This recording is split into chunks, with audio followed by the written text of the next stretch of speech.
Imagine a nation in turmoil, an economic crisis plunging a country into darkness, a breakdown in essential services, a shortage in essential supplies.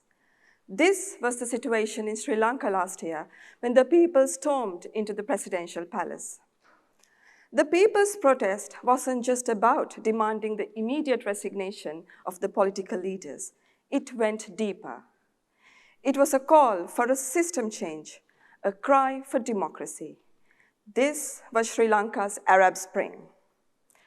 But at a more deeper level, something interesting was happening. It created a rupture in the order of things, through which emerged a new political space.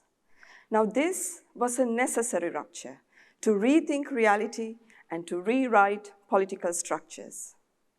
So in my research, I delve into these critical moments of Sri Lanka's history.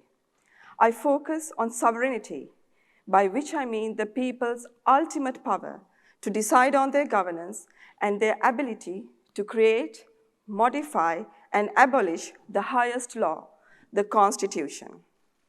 So what I try to demonstrate is how changes in the political conditions require changes in the legal conditions. Now, if revolutionary moments reflect this tension between the people and the Constitution, in more stable times, constitutional amendments become battlegrounds.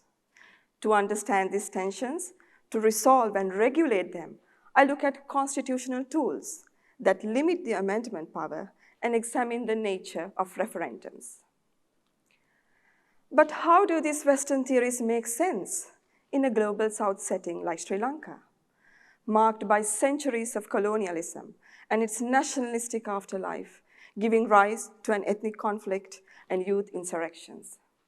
So what we see is that underpinning Sri Lanka's history of struggle, violence, and exclusion are these broader questions about the people, the Constitution, and sovereignty, which also makes us rethink and re-examine these concepts through the lens of the Global South. So in my research, Sri Lanka then becomes this meeting place of the North and the South, but it is also a non-place that goes beyond its borders in examining these bigger questions about people, sovereignty, and how to truly govern them. Thank you.